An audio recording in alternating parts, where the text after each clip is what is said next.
करण जौहर ने सदगुरु से जानना चाहा कि आखिर क्या वजह होती है एक पिता और पुत्र में टकराव की। जानते हैं सदगुरु से।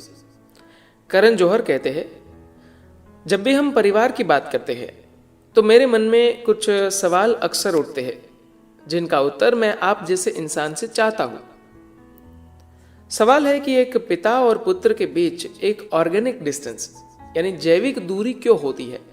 इस रिश्ते में हमेशा एक रोष क्यों मौजूद रहता है। मुझे यकीन है कि यहाँ कई सारे ऐसे लोग होंगे जिन्होंने अपने घरों में, अपने माहौल में इसका अनुभव किया होगा। सदगुरु कहते हैं, क्योंकि हर पीढ़ी एक ही गलती करती है, इसका मतलब है कि वे कुछ नहीं सीख रहे। एक समाज के निर्माण में परिवार सबसे बुनियादी संस्था होती है, मगर इसका अर्थ ये नहीं है कि आपको बुनियादी ही बने रहना है। आपका परिवार आपकी बायोलॉजिकल पहचान है। आपकी बायोलॉजी सबसे बुनियादी पहचान है। बायोलॉजी एक हकीकत है। निश्चित रूप से आपको यह शरीर आपके माता पिता ने दिया, कम से कम एक निश्चित हद तक।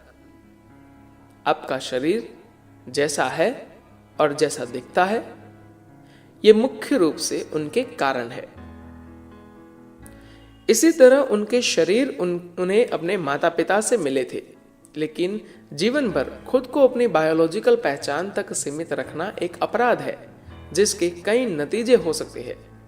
इस देश ने लंबे समय तक इसके कारण बहुत चीजें भुगती है। परिवार एक बुनियादी पहचान है जो हमें जन्म के साथ ही मिल जाती है।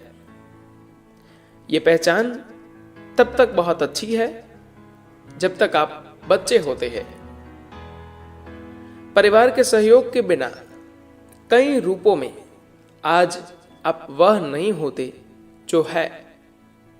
इसलिए परिवार को पूरा सम्मान मिलना चाहिए, क्योंकि इंसान जब अपनी मां की कोख से बाहर आता है तो वह उसी समय अपने पैरों पर खड़े होकर बाकी प्राणियों की तरह काम नहीं कर सकता। एक लड़के के पुरुष बनने या लड़की के स्त्री बनने में लंबा समय लगता है। इस समय के दौरान परिवार में उसका पालन पोषण सबसे महत्वपूर्ण होता है, इसमें कोई संदेह नहीं है। लेकिन आपको उस पहचान से निकलकर आगे बढ़ना होता है, जो बहुत से लोग कभी नहीं करते और फिर कष्ट उठाते हैं। कई बार किसी खास जगह जन्म लेने की वजह से पूरे देश को भुगतना पड़ता है। पूरा का पूरा महाभारत महज एक पारिवारिक समस्या थी।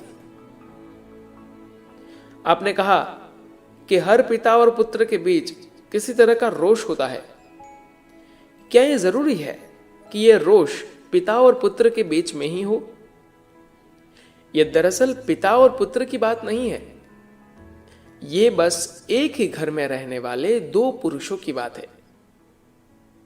जब आप 8-10 साल के होते हैं तो आपके पिता भगवान की तरह होते हैं।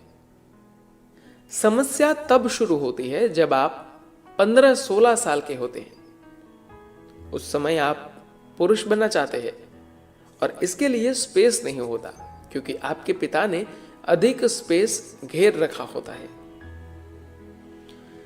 इस स्थिति में दोनों एक दूसरे को पिता और पुत्र के रूप में नहीं पहचान रहे होते। वहां बस दो पुरुष होते हैं जिनके लिए स्पेस काफी नहीं होता। यह सिर्फ इंसानी परिवारों में ही नहीं बल्कि दूसरे जीवों के जीवन में भी होता है, चाहे वह हाथी हो, भैंस हो या और कोई। जब पिता और पुत्र में टकराव होता है तो दोनों में से एक वह जगह छोड़कर चला जाता है। इसलिए यह समस्या पिता और पुत्र की नहीं है। यहां दो पुरुष होते हैं जो एक ही जगह और एक ही स्त्री को, जिसे एक मां कहता है और दूसरा पत्नी, को बांटने की कोशिश करते हैं।